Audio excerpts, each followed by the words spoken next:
नमस्कार, सुप्रभात। मैं सत्येंद्र कुमार मौर्य लक्ष्मी प्रसाद मेमोरियल पब्लिक स्कूल से आज हम सभी लोग अर्थ के आधार पर वाक्य के भेद नामक शीर्षक के अंतर्गत उसके भेदों का अध्ययन करेंगे। जैसा हम सभी लोग जानते हैं कि अर्थ के आधार पर वाक्य के भेद 8 प्रकार के होते हैं। पिछले वीडियो में बताया गया आपको।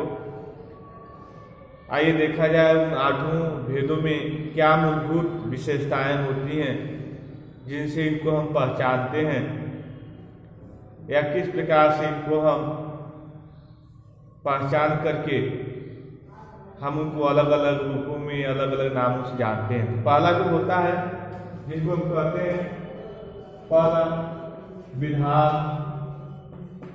वाचक वाक्य।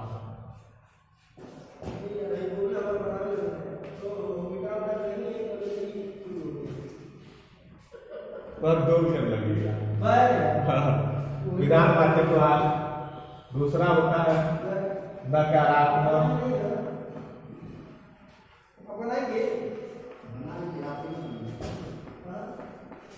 निषेधात्मक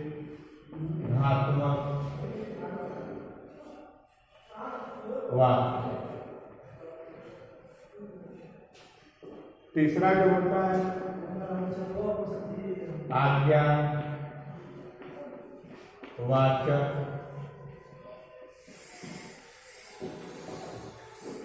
वाक्य। चौथा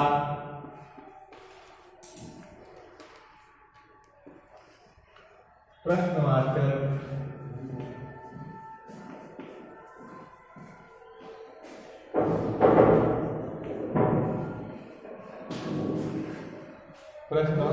वाक्य। पांचवा संदेह वाचक वाक्य।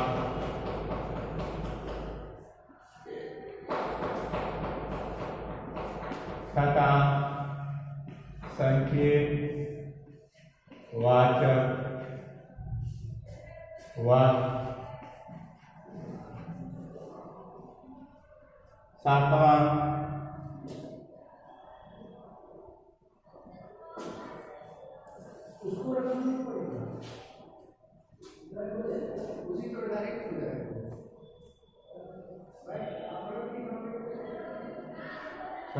संदेह विधानवाचक वाक्य, नकारात्मक वाक्य, आज्ञावाचक वाक्य, प्रश्नवाचक वाक्य, संदेहवाचक वाक्य, संकेतवाचक वाक्य।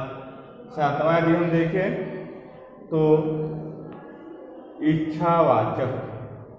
सातवां क्या होगा? इच्छावाचक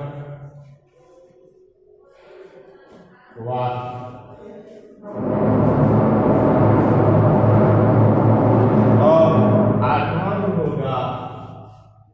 वो होगा विस्मय वाचक वाक्य। इस तरह से विधानवाचक वाक्य हम देखते हैं कि किसी व्यक्ति वस्तु के बारे में जब बात कही जाती है, किसी व्यक्ति वस्तु के बारे में बात कही जाती है तो वहाँ विधानवाचक वाक्य होता है। जैसे आप देखेंगे शीला अध्यापिका, शीला अध्यापिका। वही दूसरे वाले देखेंगे नकारात्मक वाक्य में, नकारात्मक में देखेंगे कि वह बाजार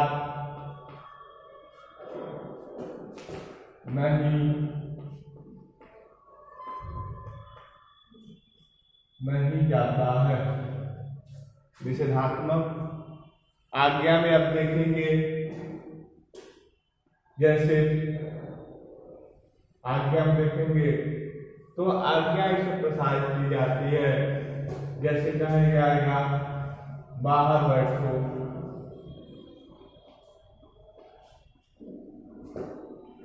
सीधा उधर मत जाओ, इसमें आज्ञा हो रहा है। प्रश्नवाचक वाक्य जो होता है अत्यंत सरल होता है, लेकिन इसमें गलतियां भी होने के बहुत आसान होते हैं। जैसे आप देखेंगे क्या शब्द लग जाते हैं, क्या मोह खेलता है या खेल रहा है, तो प्रश्नवाचक चिन्ह का प्रयोग होता है। ठीक, अगला उसी में वह कब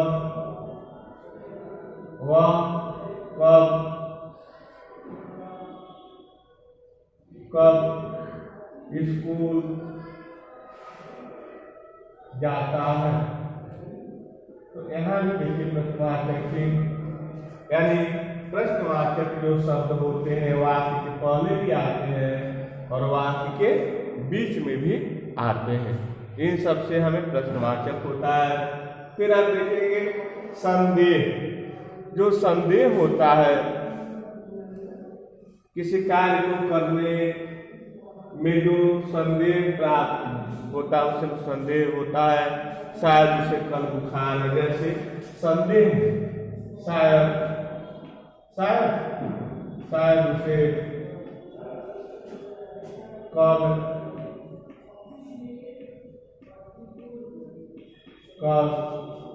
बुखार है, शायद उसे कल बुखार है, या है किताब में गलत दे दिया है तो खा लगेगा, शायद उसे कल बुखार था। शायद शब्द का प्रयोग होता है। इस तरह से हो सकता है वह समय पर न आ सके, कदाचित आज वह नहीं, शायद आज वर्षा होगी, तो एक तरह से संदेह होता है। और वही दूसरे में हम देखते हैं संकेत में यदि हम जाते हैं तो इन वाक्यों में एक काम का होना दूसरे पर निर्भर होता है। जैसे जब बादल फट जाएंगे तभी धूप निकलेगी, या यूँ कहा जाए जब तुम आओगे तभी हम जा सकेंगे, जब तक शोर बंद न होगा पढ़ाई ठीक से नहीं हो सकेगी। तो संकेत होता है। संकेत वाले में हम देखते हैं कि जब तक, या यूँ कहा जाए जब बादल फट जाएंगे तभी धूप निकलेगी।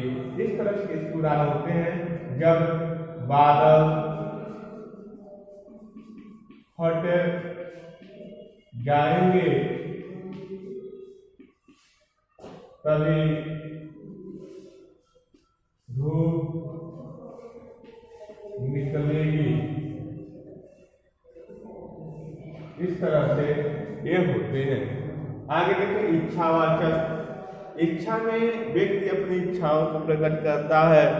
इन वाक्यों में कर्ता की इच्छा, कामना, प्रेरणा से प्रेरित होती है। जैसे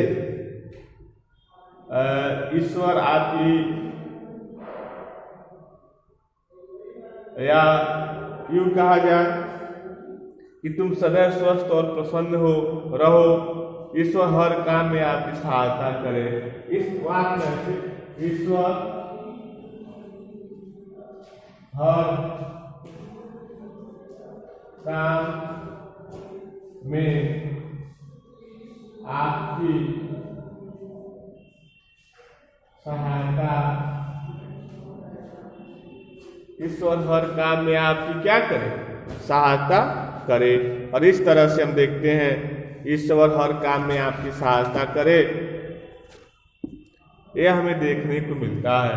ईश्वर हर काम में क्या करे, आपकी सहायता करे।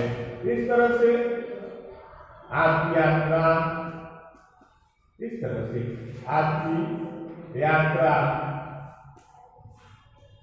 मंगलमय हो,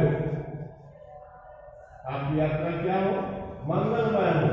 यह भी तो इच्छा है, आप अच्छे अंक से प्राप्त हो जाए, यह भी इच्छावाचक वाक्य में आएगा। वही देखते हैं विस्मयवाचक वाक्य।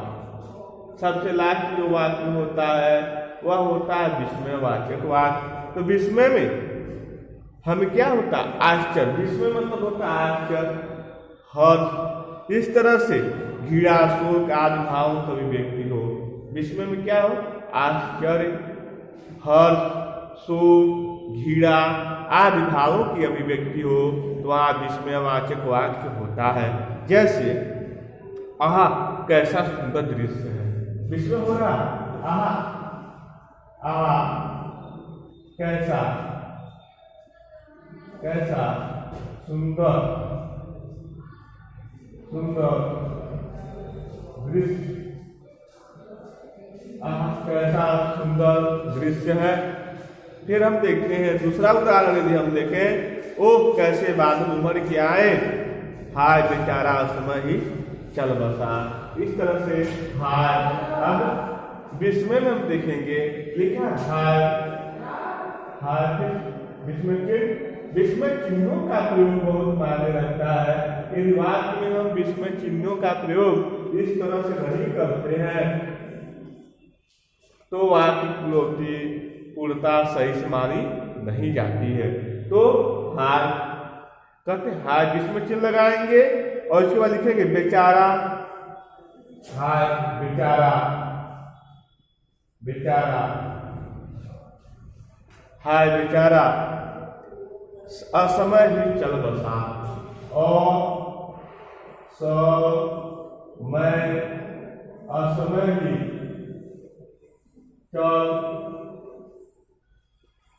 चल बसा, हाय बेचारा असमय ही चल बसा। और इस तरह से हम देखते हैं कि इस विस्मय में विस्मय चिन्हों का प्रयोग करते हुए इसका बताने का प्रयास किया गया। इसमें आश्चर्य हो, हर्ष हो, सुख हो, पीड़ा हो, जब जहाँ पर ये होते हैं वहाँ पर विस्मय वाचक वाक्य हैं। एक बार और देखें शुरुआत से किस तरह से वाक्यों को, किस प्रकार के वाक्यों को पहचान करने के लिए हमें क्या क्या चीज़ों की आवश्यकता होती है।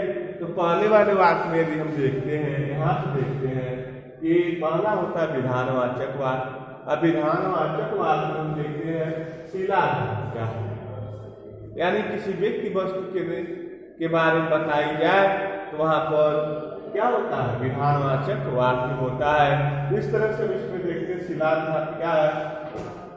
दूसरा में देखते हैं नकारात्मक, आसान सबसे होता है। निषेधात्मक नाम जिसका है, कहीं वाक्य को दो नाम से नकारात्मक, निषेधात्मक, निषेध वाक्य बताया जाता है।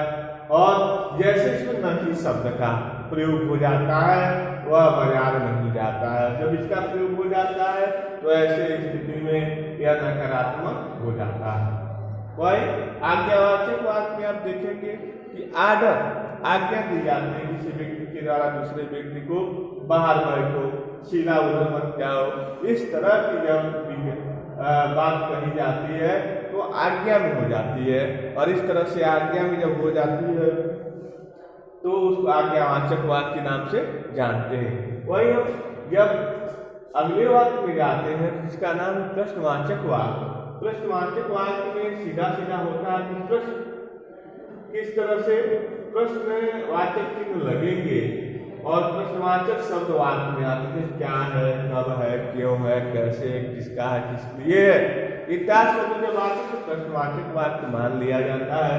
जैसे क्या मोहन खेल रहा है, प्रश्नवाचक चिन्ह का प्रयोग हो गया।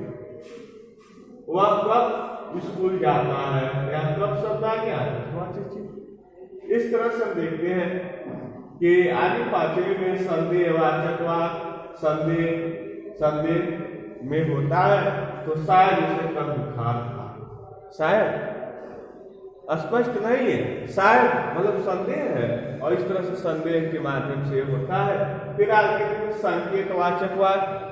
संकेत जब दूसरी चीजों पर हम संकेत करते हैं तो उसको और तब जाकर वाक्य पूरा होता है तो उसको हम संकेत कहते हैं। जैसे जब बादल फट जाएंगे, जब बादल फट जाएंगे तभी धूप निकलेगी, जब बादल फट जाएंगे तब क्या हो जाएगी, धूप निकल जाएगी। तो संकेत हो गए। आइए अगला वाक्य देखें।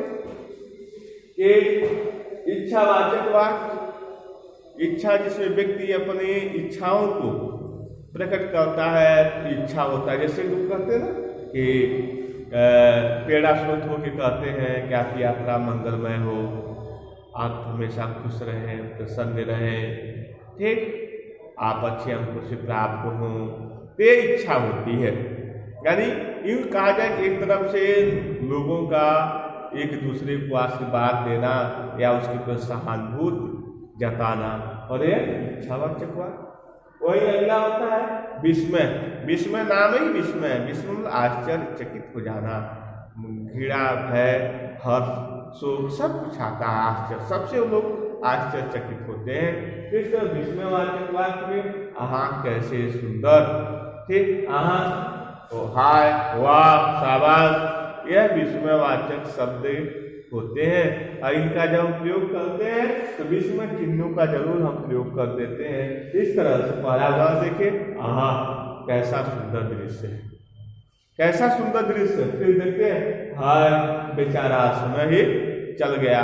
और इस तरह से इन चिन्हों को हम देखते हैं तो हमें विस्मयवाचक वाक्य की प्रयोग हमें दिखाई दे। इस तरह से हम अर्थ के आधार पर वाक्य के भेदों के 8 भेदों का आज हम अवलोकन किए, और आप इसको पढ़ें, अपने HW कॉपी में इसका नोट भी बनाएं और संबंधित अध्यापक को दिखाने का भी प्रयत्न करें। वेट, तब तक के लिए